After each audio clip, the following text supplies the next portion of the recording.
ഹരി ഓം. ശ്രീമദ് ഭാഗവതം പഞ്ചമസ്കന്ധത്തിലെ 16-ാമത്തെ അധ്യായത്തിൽ 21-ാമത്തെ ശ്ലോകം മുതൽ വ്യാഖ്യാനിച്ച് പറയുന്നു.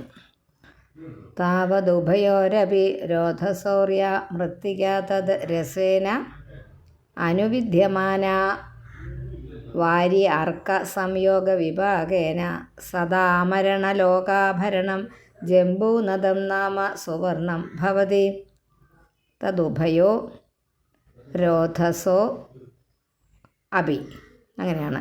തദുഭയോരഭി രോധസോ. അപ്പോൾ തദുഭയോ രോധസോ അഭി, അവിടെ രണ്ട് തീരങ്ങളിലും, ഉഭയം എന്ന് പറഞ്ഞാൽ രണ്ട്, ഉഭയകക്ഷി, ഉഭയജീവി, ജലത്തിലും കരയ്ക്കും ജീവിക്കുന്ന എന്നൊക്കെ ഉള്ള അത് ഉഭയം എന്നുള്ളത് രണ്ടെന്നുള്ള അർത്ഥത്തിൽ രണ്ട് തീരങ്ങളിലും ഉഭയോരഭി. പിന്നെ മൃത്തിക മൃത് മണ്ണ്, മൃദംഗം ഒക്കെ വന്നത് ആ വാക്കിൽ നിന്നാണ്.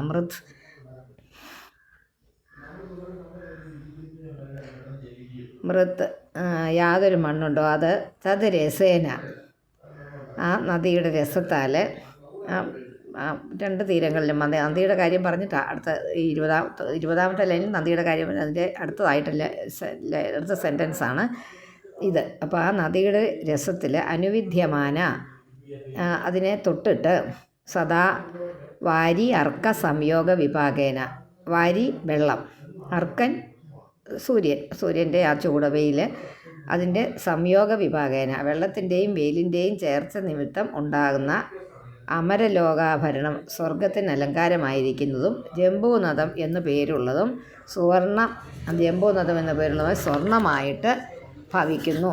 ഇത്രയേ ഉള്ളൂ. താവത് ഉഭയോരപി രോധസോർയ മൃത്തിക തദ് രസേന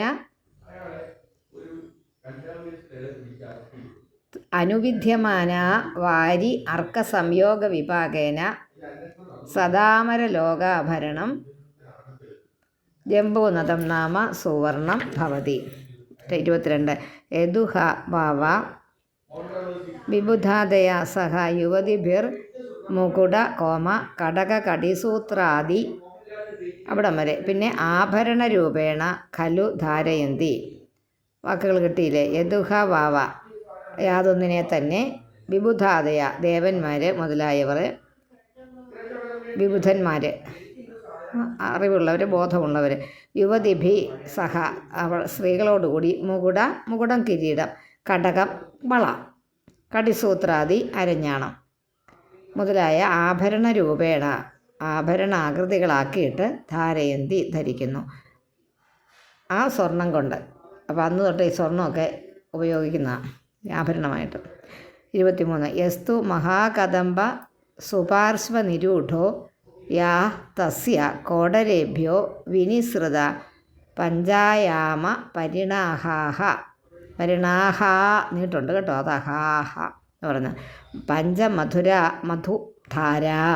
പഞ്ചമധുധാര സുപാർശ്വ ശിഖരാത്, സുപാർശ്വ കോമ ഇട്ടിട്ട് ശിഖരാത്, പതന്തി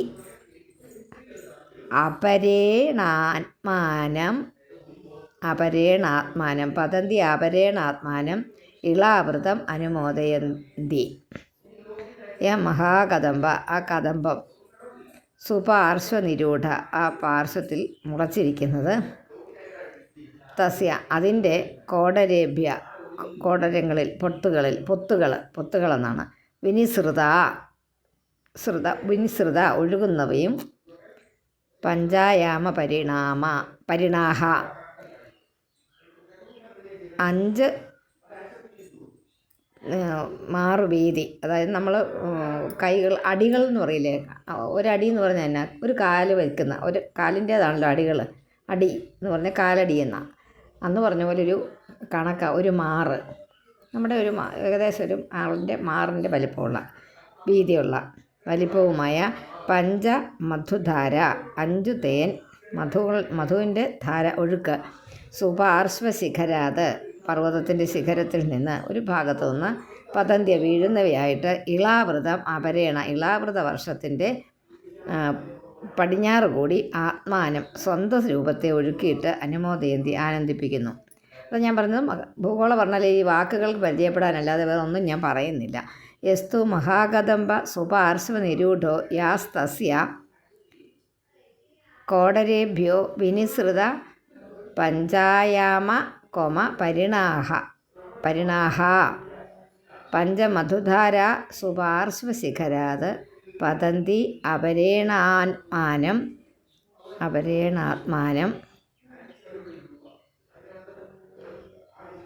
ഇളാവൃതം അനുമോദയന്തി. അതൊക്കെ അങ്ങനെ ആക്കണം കേട്ടോ. പതന്തി എന്നാക്കുക, പതന്തി എന്നുള്ളത്. എന്നിട്ട് അപരേണാത്മാനം എന്നാക്കുക. മീ വെട്ടിയിട്ട് ഇളാവൃതം എന്നാക്കിയിട്ട് അനുമോദയന്തി. ഒന്നിച്ച് വായിക്കാവുന്നവരും അങ്ങനെ വായിച്ചാൽ, പക്ഷേ അവിടെ ഒരു എവിടെയെങ്കിലും ഒരു സ്റ്റോപ്പ് വേണം.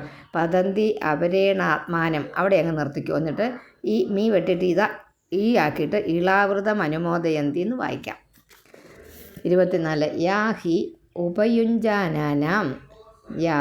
ഉപയുഞ്ജാനാനാം മുഖനിർവാസിതോ വായുസമന്താത് ശതയോജനം അനുവാസയതി. ഉപയുഞ്ജാനാനാം അനുഭവിക്കുന്നവരുടെ മുഖനിർവാസിത വായു, നമ്മൾ മുഖത്തിൽ നിന്ന് വായിൽ നിന്ന് വരുന്ന വായു, ശ്വാസത്തിൽ നിന്ന് പുറപ്പെടുന്ന ആ വായു, ആ ഒരു അനക്കം, വായു, കാറ്റ്. സമന്താത ശതയോജനം 100 യോജന വിസ്താരം 4 ഭാഗത്തും അനുവാസയതി വാസനയുള്ളതാക്കി തീർക്കുന്നു. ആ ഇപ്പോൾ പറഞ്ഞ തരത്തിലുള്ള ആ മധുപാനം ചെയ്യുന്നവർക്ക്, ഇങ്ങനെ ധാരയായിട്ട് ഒഴുകുന്നെന്ന് പറഞ്ഞില്ല, ആ മധു പാനം ചെയ്യുന്നവരുടെ മുഖത്തിൽ നിന്ന് വെളിയിലോട്ട് വരുന്ന ആ ഉച്ഛ്വാസവായുവിന് നല്ല സുഗന്ധമായിരുന്നു. അത്രയേ അർത്ഥമുള്ളൂ. ഹി ഉപയുഞ്ജാന എന്ന് ആക്കിക്കോണം. അല്ല ഹി ഉപയ എന്നൊക്കെ വായിക്കാൻ നിങ്ങൾക്ക് പാടാം. അതുകൊണ്ട് യാഹി ഉപയുഞ്ജാന അത് 2 ഉണ്ട് കേട്ടോ. യാഹി ഉപയുഞ്ജാനാനാം എന്നുണ്ട്, അത് ശ്രദ്ധിച്ചോണം. 2 ന്യായം ഉണ്ടെന്ന്. ഉപയുഞ്ജാനാനാം മുഖനിർവാസിതോ വായു സമന്താത് എന്നാണ്. എന്നിട്ട് ശതയോജനം അനുവാസയതി. സമന്താത് ശതയോജനമാണ്, സമന്താത് ശതയോജനം. അതൊരു സംസ്കൃത സന്ധിയാണ്. 25 ഏവം കുമുദ നിരൂഢോ ശതവത്സോ നാമ വടസ്തസ്യ സ്കന്ധേഭ്യോ ആ സ്കന്ധമൊക്കെ വേണ്ടതാ, ഒക്കെ വേണ്ടതാ. നീചീന പയോദധി മധുകൃത പയോദധി പയസ് പാല്. അപ്പോൾ പയോദധി പാല്, തൈര്, ദധി, പയോദധി. പിന്നെ എന്നതാ വേറെ ഏതാണ്ടൊക്കെ ഉണ്ട് അവിടെ. പയോദധി മധു തേൻ, ഘൃത നെയ്യ്, ഗുഡ അന്നാദി ശർക്കരയും അന്നവും എന്ന് പറഞ്ഞ് ചോറ്, ഗുഡ അന്നാദി. പിന്നെ ദ്യം എന്നുള്ളത് വെട്ടിയിട്ട് അമ്പര എന്നാക്കണം. ആ ദ്യയുടെ ആ സിമ്പലില്ലേ, ദ്യ എന്ന് എഴുതിയിരിക്കുന്നതിൻ്റെ അത് മാറ്റുക. അപ്പം ഗുഡാനാദി എന്നാക്കിയിട്ട് അംബരശയ്യാസന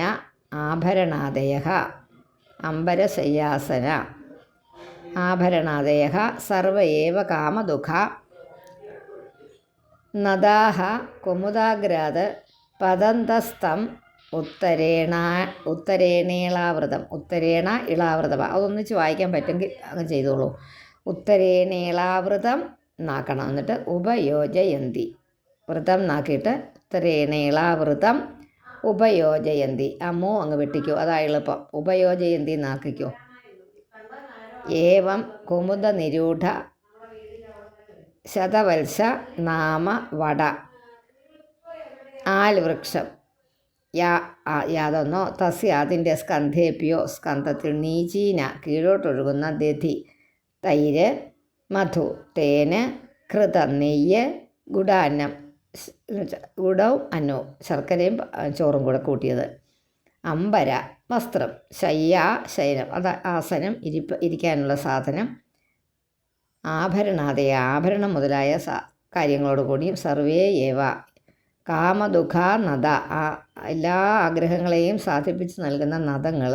കുമുദാഗ്രാത്, ആ കുമുദപർവ്വതത്തിൻ്റെ ശിഖരത്തിൽ പതന്ത വീഴുന്നവയായിട്ട് ഇളാവൃതം ഉത്തരേണ, ഇളാവൃതത്തിൻ്റെ വടക്ക് കൂടി ഉത്തരഭാഗത്തു കൂടി ഉപയോജയന്തി ഒഴുകുന്നു. ഇനി 24. യാനുപജുഷാണാനാം ന കഥാചിത് അപി പ്രജാനാം വലീബലിത ക്ലമ സ്വേദ ദൗർഗന്ധ്യ ജരാമയ മൃത്യുശീതോഷ്ണ വൈവർണ്യോപസർഗാദായ സ്ഥാപ വിശേഷ ഭവന്തി യാവത് ജീവിതം സുഖം നിരതിശയം ഏവ. ശീതോഷ്ണ വൈവർണ്യോപസർഗാദ അയസ്താപവിശേഷ. ഉപജുഷാണാൻ, യാൻ ഏതൊരു നദങ്ങളെ, ഉപജുഷാണാനാം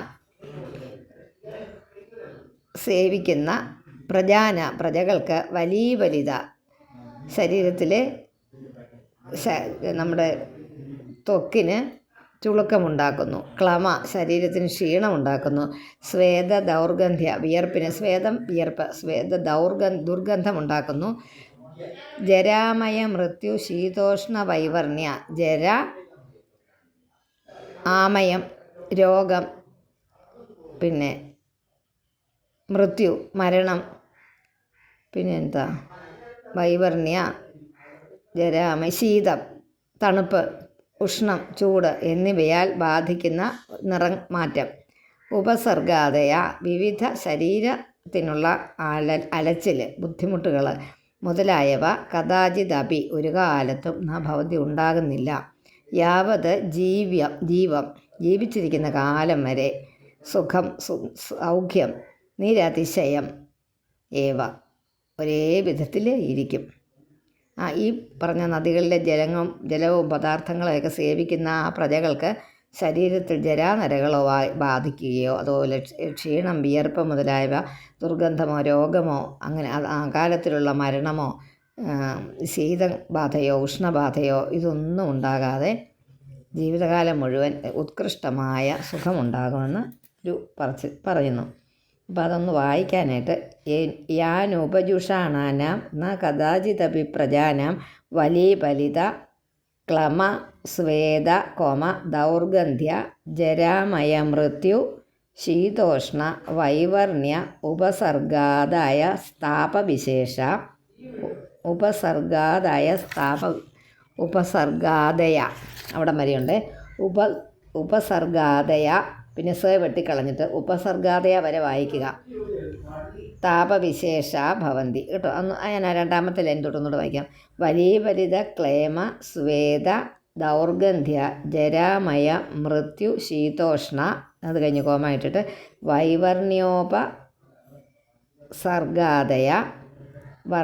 വൈവർണ്യോപസർഗാദയ പിന്നെ സ വെട്ടുക. അവിടെ സർഗാദയ കഴിഞ്ഞൊരു കോമ ഇടുക, സ വെട്ടിക്കളഞ്ഞിട്ട് താപവിശേഷ ഭവന്തി യാവത് ജീവിതം സുഖം നിരതിശയമേവ. 27. കുരംഗ കോമ കുരര കോമ കുസുംഭ കോമ വൈകങ്ക കോമ ത്രികൂട കോമ ശിശിരപതംഗ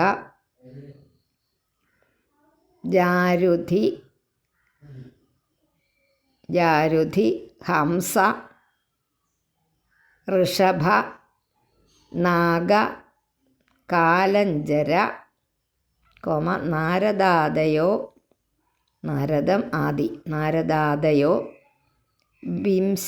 വിംശതിഗിരയോ മേരോകർണികായ, മേരോ കഴിഞ്ഞ് കർണികായ ഇക്ക വായിക്കണം. മേരോകർണികായ ഇവ കേസരഭൂത മൂലദേശേ പരിത ഉപക്ലിപ്താഃ. കുരംഗം കുരരം കുസുംഭം വൈകങ്കം ത്രികൂടം ശിശിരം പതംഗം രുചകം നിഷധം ശിനീവാസം ഓരോന്ന് നോക്കിക്കോണേ. കപിലം ശംഖം വൈഡൂര്യം ജാരുധി എന്നാ വാക്ക് കേട്ടോ. ഹംസം ഋഷഭം നാഗം കാലഞ്ചരം നാരദം ആദി എന്നിങ്ങനെ പേരുള്ള പർവ്വതങ്ങൾ. അതിൻ്റെ ശിഖരങ്ങളിൽ മൂലപ്രദേശത്തിൽ 4 ഭാഗത്തേക്കും ഉറപ്പിക്കപ്പെട്ടിരിക്കുന്നു. ശിഖരങ്ങളുടെ പേരാണ്. അപ്പം കുരങ്ക, കുരര, കുസുംഭ, വൈകങ്ക, ത്രികൂട, ശിശിര, പതംഗ, രുചക, നിഷധ, ശിനീവാസ, കപിശ, ശംഖവൈദൂര്യ, ജാരുധി. ജാരുധി എന്നൊരു വാക്കാണ് കേട്ടോ. ജാരുധി കഴിഞ്ഞ് കോമ ഇടുക. ഹംസ, ഋഷഭ, നാഗ, കാലഞ്ചര, നാരദാദയോ, വിംശതിഗിരയോ, മേരോ കർണികായ ഇവ കേസരഭൂത മൂലദേശേ പരിത ഉപക്ലുപ്താഹ. എല്ലാ വാക്കും കിട്ടിയില്ലേ? 78. ജഠരദേവകൂടൗ മേരും പൂർവേണാഷ്ടദശയോജന സഹസ്ര. 28. ജഠരദേവകൂടൗ മേരും പൂർവേണ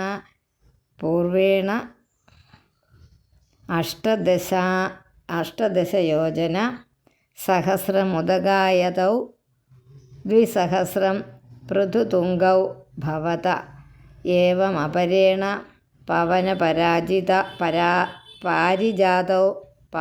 പാരിജാതൗ ദക്ഷിണേന കൈലാസകരവീരൗ പ്രാഗായതൗ നാക്കണേ. പ്രാഗായതൗ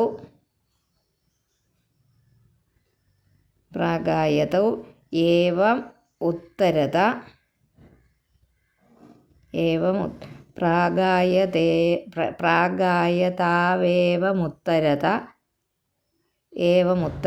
പ്രാഗായതൗ ഏവമുത്തരത ത്രിശൃംഗ മകരാവിഷ്ടഭിരേതൈ.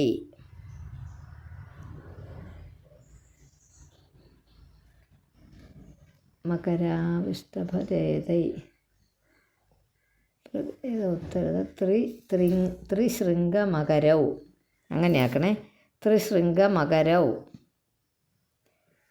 അങ്ങനെയായിരിക്കും നമുക്ക് വായിക്കാൻ. ത്രിശൃംഗമകരൗ അഷ്ടഭിരേതൈ അങ്ങനെയാണ്. ത്രിശൃംഗമകരൗ മകരാവഷ്ടഭിരേതൈ എന്നല്ലേ. മകരൗ അഷ്ടഭിരേതൈ എന്നാക്കണം. ശൃംഗമകരൗ എന്നാക്കിയിട്ട് ആ രായുടെ നീട്ടും വായു അങ്ങ് വെട്ടിക്കളഞ്ഞിട്ട് അഷ്ട എന്നാക്കണം അവിടെ. മകരൗ അഷ്ട. ത്രിശൃംഗമകരൗ അഷ്ടഭിരേതൈ പരിസൃത അഗ്നിരിവ. അത് പരിസൃതോഗ്നിരിവ എന്ന് വായിച്ചാൽ മതി. ആ വാക്കിങ്ങനെയാണ്. പരിസൃത അഗ്നിരിവ പരിതശ്ചകാസ്തി കാഞ്ചനഗിരി. ജഠരദേവകൂടൗ മേരും പൂർവേണ അഷ്ടദശയോജന സഹസ്രം ഉദകായതൗ ദ്വിസഹസ്രം പൃഥുതുംഗൗ ഭവത ഏവമപരേണ പവനപാരിജാതൗ ദക്ഷിണേന കൈലാസകരവീരൗ പ്രാഗായതൗ ഏവമുത്തരതഃ ത്രിശൃംഗമകരൗ അഷ്ടഭിരേതൈ പരിസൃതോഗ്നിരിവ പരിതശ്ചകാസ്തി കാഞ്ചനഗിരിഃ. ഇത്രയല്ലേ ഉള്ളൂ. പിന്നെ 29. മേരോർ മൂർധനി ഭഗവത ആത്മയോനേർമധ്യത ഉപക്ലുപ്താം പുരീം അയുധയോജന സാഹസ്രീം സമചതുരസ്രാം ശാതകൗംഭീം വദന്തി. മേരോർ മൂർധനി ഭഗവത ആത്മയോനേർ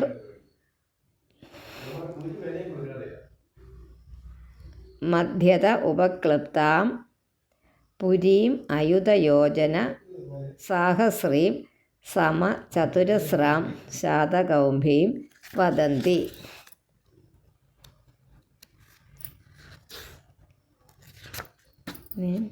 അടുത്തത് താം അനുപരിതോ ലോകപാലാനാം അഷ്ടാനാം യഥാദിശം യഥാരൂപം തുരീയമാനേന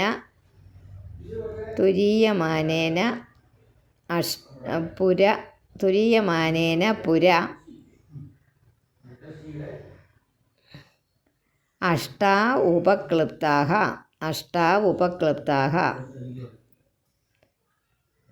അഷ്ടൗ അഷ്ടൗ അഷ്ടൗ ഉപക്ലിപ്ത അഷ്ടാവ് ഉപക്ലിപ്താവാന്ന് വായിച്ചാൽ മതി. പുര പുരി പുര എന്ന് പറഞ്ഞാൽ അഷ്ടൗ പുരയാണ്. പുര അഷ്ടൗ എന്ന് പറയുന്നത്. പുര അഷ്ടൗ ഉപക്ലിപ്താഹ. എല്ലാ വാക്കുകളും ആയേ ഒന്നുകൂടെ പറയാം. താം അനു പരിത അഷ്ടനാം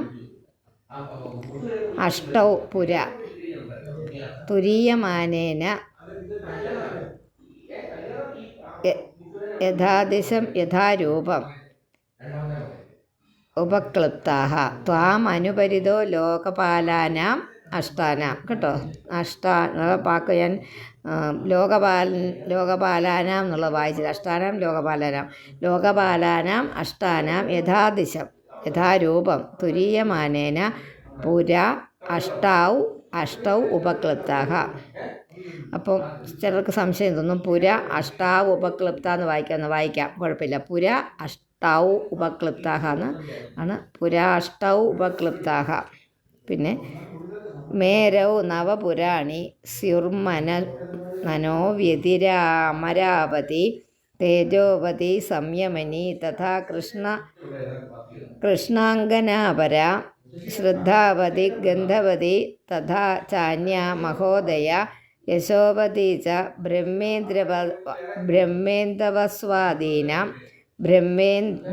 ഇന്ദ്രവസു